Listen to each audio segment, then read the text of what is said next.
नमस्कार, आप देख रहे हैं वेब दुनिया। मैं हूं रूना आशीष और हम मिल रहे हैं अशोक सिन्हा जी से, जो देवानंद जी के बहुत करीबी रहे हैं, उनके साथ बहुत सालों तक काम किया है। देवानंद जी की नजरों में लता जी की क्या इंपॉर्टेंस थी, कैसे उनके रिश्ते थे, क्या बातें थी, ये ज्यादा जानकारी अगर हमें लेनी है तो हमें बात करनी चाहिए अशोक जी से। अशोक जी कैसे हैं? नमस्कार। नमस्कार रूना, कैसी हैं आप? मैं ठीक हूँ। अशोक जी, लता जी की न्यूज बहुत भारी रही बहुत है सही। बहुत सारे लोगों के लिए। बहुत आपको कब बहुत मालूम बहुत पड़ा? सही। और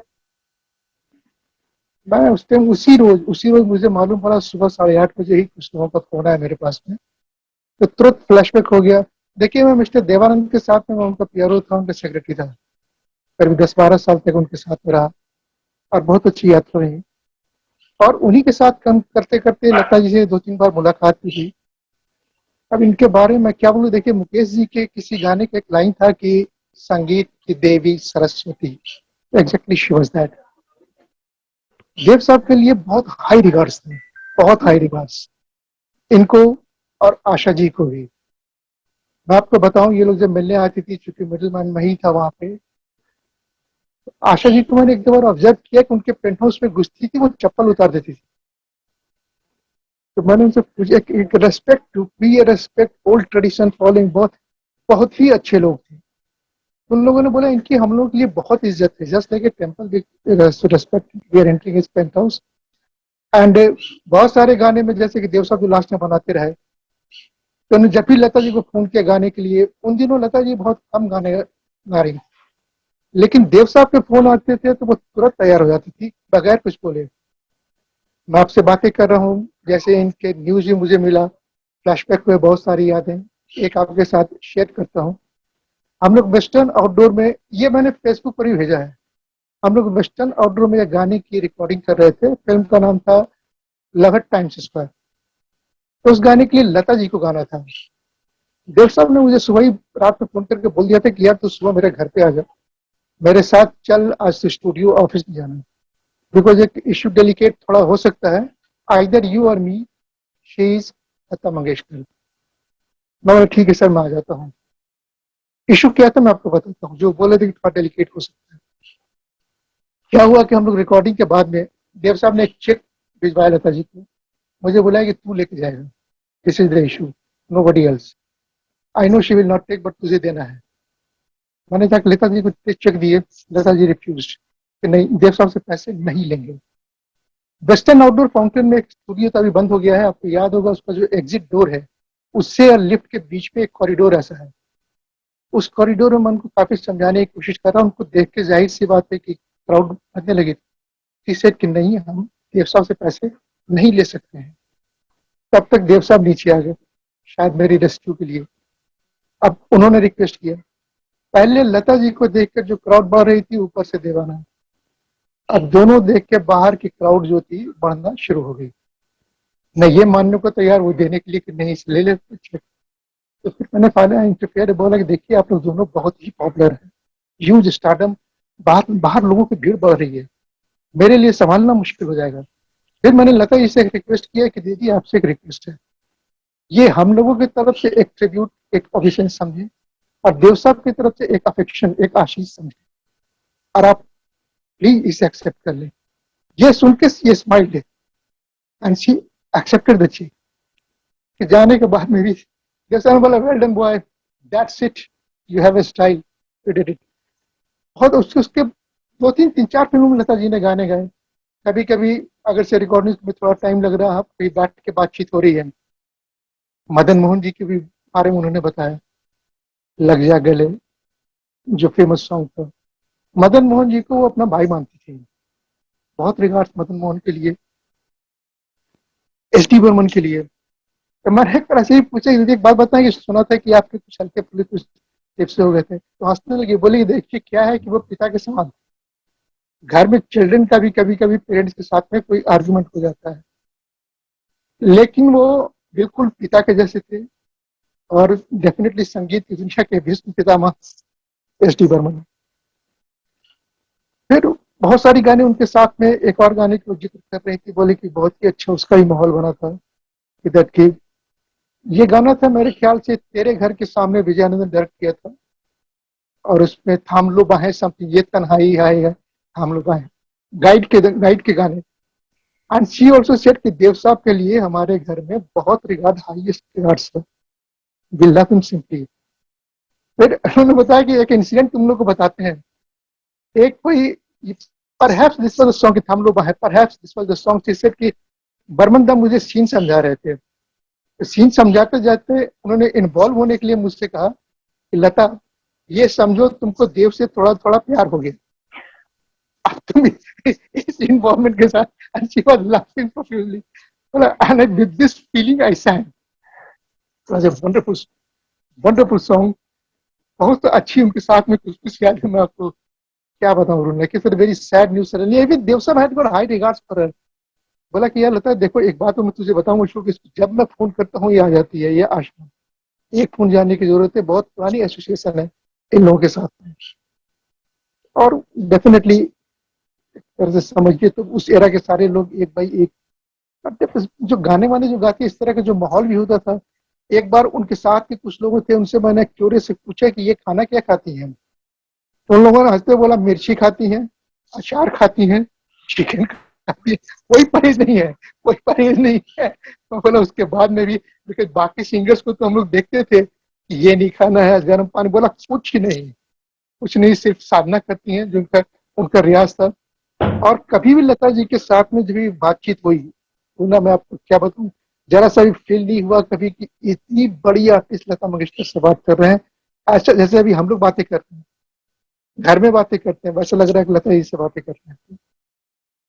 बहुत खूबसूरत अनुभव रहा उनके साथ, एंड स्पेशली फॉर देव साहब, क्या कहने, मदन मोहन देव साहब, इन लोगों के लिए बहुत हाई रिगार्ड था। एक और शख्स से बहुत उनके हाई रिगार्ड बोले कि उनके साथ भी काम करने का, उन्होंने बताया कि इनको म्यूजिक की समझ इतनी अच्छी थी कि पूछो नहीं, और वो थे श्री राज कपूर।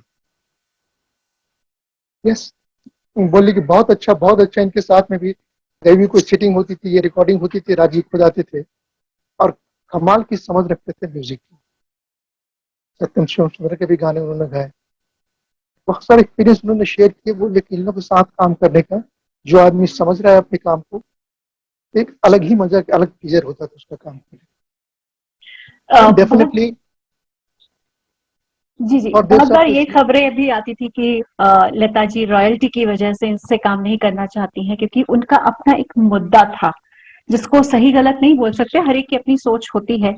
तो उस मामले में कभी देव साहब ने बात की है लता जी से, या राज साहब ने बात की है, कभी आपको मालूम पड़ा हो समय की कोई बात? मैंने ही मैंने मैंने ही पूछ दिया था एक रिकॉर्डिंग के दौरान। तो वहां हंसने लगी, बोली कि देखिए ये जो बात चली हुई थी कि जैसे बरमंदा के बारे में चली कि मेरे थोड़े ट्रिप हुए थे, बोले ट्रिप नहीं थे, एक थोड़ी सी नोकझोंक थी, वो पिता समान थे। और जहां तक रफी साहब का सवाल है, जो मेरे खबर आते रहते थे, बोला झगड़ा वगड़ा कुछ नहीं था। रफी साहब और जिम ऑफ मैन, उससे इंसान मिलना मुश्किल, और इतना अच्छा गायक। रफी साहब की बहुत तारीफ की। उन्होंने बोला कि हुआ क्या था कि रॉयल्टी के चक्कर में वो नहीं चाहते थे, हम मेरे इसमें मैं लता जी से एग्री किया, आई एग्री विथ यू, जिससे कि देखिए हर सिंगर एक लाइफ होता है। तो हम, मेरा मानना यही था कि अगर हम लोग जो गाना गाते हैं, वी आर सिंगर्स, इसकी रॉयल्टी का कुछ हिस्सा हम लोग को ही मिलना चाहिए। इसलिए भी किसी सिंगर के मान लीजिए डेज खत्म होते हैं, तो कम से कम थोड़े बहुत पैसे तो उसके पास में आएंगे ना, रॉयल्टी इसको मिलनी ही चाहिए। उस टाइम के प्रोड्यूसर्स मानते नहीं थे, और रफी साहब ने भी कहा था कि नहीं नहीं, जैसा हम लोग को प्रोड्यूसर देता है वो ठीक है। तो उसी में थोड़ा हो गया था, बोले कि नहीं, I don't agree, we need it. तो मैंने उनसे एक सवाल किया, ठीक है ये तो हो गया, सॉल्व हो गया बाद में रॉयल्टी का इशू भी। तो भाई उन्होंने बोला कि रॉयल्टी को लेकर जो हुआ था रफी साहब के साथ में, तो इट वॉज एक ओपिनियन था जिसमें डिफरेंसेस थे, वो एग्री नहीं हो रहे थे। फिर मैंने उनसे पूछा कि एक बात बताएं, कि रॉयल्टी का आइडिया कहाँ से आपको आया था लेने का, क्या आपकी किशोरदा से भी कुछ डिफरेंसेस हुए? किशोरदा का नाम सुनते ही हंसने लगी, बोली कि उन्हीं से सीखे थे, वही रॉयल्टी लेते थे, तो उनसे सीख के वी फॉलोड इट। बोले उनसे क्लू उन्हीं से मिला था किशोरदा के बारे में।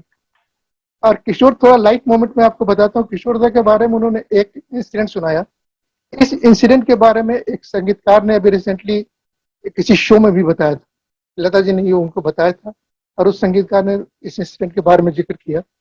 नोटिस इंसिडेंट था, लता जी बोली कि किशोरदा जब गाना गाने आते थे, ये और आशा जी म्यूजिक डायरेक्टर से बोलते थे कि पहले हम लोग गाएंगे, ये हंसा देते हैं और गा गा के अपना निकल जाते हैं, हम लोग गा नहीं पाते हैं। बोले किशोर दा का सेट पे आना मतलब धमाल। वो बोले कि एक गाना था, वो गाना तो आपने सुना होगा, सुनो सुना कुछ हुआ क्या समथिंग, एक गाना जी। था। हाँ तो बोले एक गाने की रिकॉर्डिंग चल रही थी, किशोर दा है। तो आते ही लता जी ने उनसे बोला कि दादा आज कोई हंसी मजाक नहीं, ड्यूट गा रहे हैं और आप हंसाएंगे नहीं, सीरियस होकर गाइएगा, दोनों को गाना एक साथ। तो किशोर दा बोले ठीक। किशोर दा गाने की लाइन पढ़ के लता जी को बोले कि लता, इमेजिन करो कि एक बहुत बड़ा हॉल है, हॉल के बीच में दो कमोड रखा हुआ है, एक पे तुम बैठी हो, दूसरे पे हम, और पूछ रहे हैं सुनो सुनो कुछ हुआ क्या, और लास्ट में बोलते हैं जरा से कुछ हुआ तो है। ये लता जी ने सुनाया था। और उन्होंने बोला कि उसके बाद जब तक हम लोग हंस रहे हैं, किशोर दा तब तक अपने गाने गा के निकल गए। किशोर कुमार के बारे में तो एक से एक किस्से उन्होंने सुनाया था, आपने ये करके भी। और ये इंसिडेंट जो मैंने आपको अभी सुनाया कि एक म्यूजिक डायरेक्टर थे, उन्होंने एक शो में सुनाया है, टीवी शो में इंसिडेंट के बारे में सुनाया, तो लता जी ने बोला कि ये हुआ है, ही सेड इट। बोला कि कमाल के कैरेक्टर थे किशोर कुमार, किशोर कुमार था। उन्होंने एक बात आज बोली कि अगर से हरफन मौला एक्टर्स की बात की जाए तो पूरी दुनिया की हिस्ट्री में किशोर कुमार का कोई सानी नहीं, कोई दूसरा नाम नहीं। सभी के साथ रिलेशन बहुत अच्छे थे। मेरे वतन के लोगों के बारे में भी उन्होंने बताया, श्री रामचंद्रन जी के साथ में। जी। तो गाने के पहले थोड़ी सी श्री रामचंद्रन जी के साथ में भी कुछ एक मैटर को लेकर थोड़ी सी उनकी अनबन हुई थी। तो बोली कि अनबन किसी म्यूजिक को लेके, किसी सॉन्ग को लेके हो जाती थी, लेकिन ऐसा सीरियस नहीं था, बहुत बुरी आदमी थे, प्रोफेशनल लाइफ में होता रहता है। उन्होंने बोला कि मेरे हो जाते थे कुछ, लेकिन सबके साथ में रिलेशन बहुत अच्छे और बहुत हाई रिगार्ड थे। श्री रामचंद्रन के बारे में बहुत तारीफ किया उन्होंने, Madan Mohan, Shri Ramachandran and S D Burman. उन्होंने बोला कि वो तो पितामह, बोले कि वो ग्रेट मैन। बोले कि वो भी हमको डॉटर ही ट्रीट करते थे। इवन अच्छा, आर डी एक बर्मन को जो जी अशोक जी, चूंकि आप जर्नलिज्म भी कर चुके हैं, पत्रकार भी रह चुके हैं, आपने अपने टाइम का वो एरा देखा है। ऐसा क्यों होता है कि जब बात आती है उस गोल्डन फेज की, उस गोल्डन एरा की, तो लता जी, आशा जी के इनके अलावा कोई नई लड़की का या किसी और सिंगर का जिक्र करना ही मुश्किल हो जाता है? इनके अलावा क्या कोई था ही नहीं? बहुत अच्छा सवाल है, मैं आपको इसका जवाब देता हूँ। देखिए वो एरा जो एक आया था, ब्लैक एंड व्हाइट एरा था संगीत की दुनिया का, वो कमाल कह रहा था, अनटचेबल। जैसे लता जी, आशा जी, एक और नाम है गीता दत्त, मोहम्मद रफी, किशोर कुमार, मन्ना डे, हेमंत दा, ये लोग अनटचेबल हैं। ये कोहिनूर होकर कहीं बैठ गए हैं, इनसे कंपटीशन करना ही बेकार है, तो न इनके आगे जा सकता न पीछे। इनका रेस्पेक्ट करें, इनका रेस्पेक्ट करें। मैं हर सिंगर को यही बोलता हूँ, प्रणाम करें और अपने रियाज पे ध्यान दें, बिकॉज वो एक इतिहास बन के जा चुके हैं। वो लोग, वो दौर था संगीत का, लिरिसिस्ट जैसे साहिर साहब हुआ करते थे, मजरू थे, एक से जी, कॉम्बिनेशन बहुत। बिल्कुल। म्यूजिक डायरेक्टर सचिन देव बर्मन, शंकर जयकिशन, मजरू सुल्तान, ये क्या नाम है इनका, नौशाद साहब, जी। एक से एक मदन मदन मोहन। तो वैसा कॉम्बिनेशन अब बन नहीं पा रहा है। और आजकल देखिए दौर चेंज हो गया, आजकल मोबाइल एज आ गया है। पहले के टाइम में एक ठहराव था, डिस्कशन होते थे, ये आजकल तो दिन में अभी सुने कुछ घंटों के अंदर गाना रेडी हो गया, चले गया। बिल्कुल जिस तरह का दौर है, ऐसी बात नहीं है कि आज टैलेंट की कमी है, टैलेंट आज भी है, लेकिन वो माहौल नहीं रहा, वो बातें चेंज हो गई है, हर चीज फास्ट हो गया है। अभी सुबह सिटिंग हुई, शाम को गाना बन गया है। उस टाइम में लाइव होता था, तो डेफिनेटली लाइव कोई काम करते थे आप। एक और इंसिडेंट मैं आपको बता रहा हूँ, इसी के एक इसी क्वेश्चन के जवाब में, जो ये लता जी ने भी शेयर किया था, एक और बर्मन दा के ही बारे में। इन्वॉल्वमेंट देखिए कैसे होते थे उस गाने में, गाने को लोग तैयार कैसे करते थे, इन्वॉल्व कितने होते थे, जो आज थोड़ी सी कमी है। और जो मैं बता रहा हूँ इसका भी बहुत बार जिक्र सोशल मीडिया पे, फेसबुक वगैरह में हो चुका है, बहुत लोगों ने किया है। तो लता जी बोली थी कि यस ये करेक्ट है। एक बार सचिन देव बर्मन को एक गाना कंपोज करना था, तो उन्होंने प्रोड्यूसर्स को बुलाया, गाने की सीन पहले समझ लेते थे। सो वो देवानंद जी के बारे में क्या बोलती थी? कभी आपसे बात हुई इस विषय पर? हमेशा हमेशा मैंने आपको बोला था कि दैट की बहुत ही हाई रिगार्ड के साथ उनसे बात करती थी। और जैसे मैंने आपको बताया एक गाने के बारे में, जो हिजी बर्मन सुना रहे थे, समझा रहे थे उनको scene, how to react with देवता, दैट शेक करके। तो बोले कि इस तरह से हम लोग रिकॉर्डिंग करते थे। और जैसे अभी आपने थोड़ी देर पहले पूछा था कि उस टाइम में जिस तरह गाने इन्वॉल्वमेंट के साथ आजकल क्यों नहीं बन पा रहे हैं, उस समय क्या था कि देखिए एक इन्वॉल्वमेंट एक चीज होती थी हर एक गाने में। जो मैं एक गाने का इंसिडेंट इन्होंने ही लता जी ने भी जिक्र किया था कि उसका केस ये हुआ था, और इसके बारे में बहुत लोग सोशल मीडिया पे बता भी चुके हैं कि एक गाने के लिए सचिन देव बर्मन को मिला था ऑफर करने के लिए, गाना कर रहे थे, तो उस फिल्म के प्रोड्यूसर और डायरेक्टर को उन्होंने बुलाया, सीन समझा, तो डायरेक्टर ने बताया कि 2 लड़कियां गा रही हैं, एक के गैरेज का सीन है और उसमें एक मधुबाला थी मेन। तो एस डी बर्मन ने उनको भेज दिया, कुछ दिनों के बाद बुलाया। जब वो लोग एस डी बर्मन के घर पे पहुंचे तो उन्होंने देखा कि बर्मन साहब पैरों में घुंघरू बांधे हुए हैं और जमीन के ऊपर कुछ कुछ ड्राइंग्स उन्होंने बना रखे थे। एक ड्राइंग से दूसरे पर जाते थे, दूसरे पर फिर इस पे आते थे। फिर उसके डायरेक्टर को उन्होंने समझाया कि तुम इस तरह तुम्हारा गैरेज का सीन है, गैरेज में टूटा फूटा ट्रक, जीप, गाड़ी, मोटरसाइकिल है, एक यहाँ पर रखना है, एक यहाँ पर रखना है, एक यहाँ पर रखना है। और फिर इन्होंने धुन बनाई कि हेरोइन को यहाँ से गाते जाते वहां तक जाना, कितने बीच पर जाएगी, वहां से पहुंचेगी, वहां से वापस करके आएगी। और उन्होंने सुपर एक गाना कंपोज किया था, वो गाना था ये, जानू जानू रे काहे खनके है तोरा करना। ओके ये सारे गाने अवेलेबल है यूट्यूब पे। जी। ये गाना हुआ, शायद थाम लो बाहें तेरे घर के सामने, ये कोई भी गाने सुनिए तो उनको आप दिखती है ये कला। और इसी तरह से वो ये जो गाना गा रहे हैं उनको कैसे समझाते थे। लता जी का एक एग्जाम्पल मैंने आपको बताया कि यू फील कि that you are in love with Dev Anand. तो वो देवानंद साहब की फिल्में देखती थी, प्रीमियर वगैरह पर आती थी उनके? पहले आती थी, बाद में प्रीमियर पर आना बंद किया था, लेकिन कोई कहीं जाती नहीं थी, वो गाने बहुत कम कर दिए थे। लेकिन अगर से किसी गाने के लिए देवसा पर फोन चला गया, इनका या आशा भोसले के पास में, एक फोन से ये भी नहीं पूछती थी कि आजकल कौन म्यूजिक डायरेक्टर है, कौन ये डायरेक्टर है, कुछ नहीं। पूरी रेस्पेक्ट के साथ तुरंत ये लोग चली आती थी। और इवन देवसा बहुत हाई रिगार्ड पर बोले, लता मंगेशकर बोला कि ये लोग लता मंगेशकर आशा भोसले ये होंगे नहीं, हम comfortable with them since beginning. बोला मैं, गोल्डी, मेरी पूरी टीम, ये गायक के सारे गाने जो उसने गाए हैं, वो तो मैंने आपको एक बार बहुत पहले एक बार जिक्र भी किया था कि देखिए गाइड का ये गाना था जो लता जी ने गाया था, ये कांटों से खींच के यहाँ चल। वो बताया था कि उन्होंने देवता की दैट की जब ये गाना बना हुआ था, इसकी म्यूजिक डायरेक्टर्स वगैरह ने फोर्स करके गाने ये किए थे, रिकॉर्ड किए थे, लेकिन देवता इसके पक्ष में नहीं थे। बाद में गोल्डी विजया ने समझाया उनको, पापा बोलते थे कि पापा ये गाना रिकॉर्ड कर लेते हैं, इसको शूट कर लेते हैं, आपको अच्छा नहीं लगेगा तो हटा देना। देवता ने बताया कि शूटिंग के दौरान जब लंच ब्रेक वगैरह होता था तो आई ऑब्जर्व कि इवन स्पॉट बॉय वगैरह यही गाना गा रहा है। फिर हम लोगों ने वो गाने को पिक्चर में देखा, वही कांटों से खींच के यहाँ चल, और क्या गाना बना था। ये इन्वॉल्वमेंट, डेडिकेशन सिंगर का, म्यूजिक डायरेक्टर का, लिरिसिस्ट का, फिल्म डायरेक्टर का, इन लोग एक कॉम्बिनेशन जो आज होते थे, ये कारण था कि यार आज वो इन्वॉल्वमेंट नहीं हो पा रही। लेकिन आज भी चूंकि ये है लता जी के बारे में बात करने का, तो डेफिनेटली जो मैंने आपको बिगनिंग में ही बताया था कि उनके लिए परफेक्ट है ये लाइन जो मुकेश जी के गाने का था, संगीत की देवी सरस्वती, है ना। और जब वो बात भी करती थी, लगता है कहीं से जल तरंग फूटा हो। तो हम तो बहुत ज्यादा कोशिश करते थे कि ये बोले गाने के पहले कुछ बातें करें। मेरी एक मेमोरेबल फोटो भी उनके साथ में थी, जो मैंने फेसबुक पे शेयर किया अपने फैमिली वालों के साथ, परिवार वालों के साथ में की। आपने कभी देखिएगा जाके फेसबुक में शेयर किया हुआ है, बिल्कुल वही बिल्कुल। वेस्टर्न आउटडोर जो मैंने बताया, बहुत बिल्कुल। सुंदर, बहुत ही खूबसूरत। चलिए ठीक है अशोक जी, इतना पूरा आपने बात बताई, इतनी सारी इन्फॉर्मेशन दी, आपका बहुत बहुत धन्यवाद है, बहुत बहुत शुक्रिया आपका। जुड़ना आपका, any time any time, will meet again, will talk again. इन हीरो के बारे में एक इंटरव्यू में बातें खत्म नहीं होती है। मुश्किल है, मुश्किल है। लता मंगेशकर, आशा भोसले, ये लोग इंसाइक्लोपीडिया है। बिल्कुल। मुझे तो लगता है कुछ टाइम मेरे पास में वीडियो कैमरा होना चाहिए था कि हर मोमेंट शूट करते तो बात बनती जाती है। बिल्कुल। Thank you, bye bye.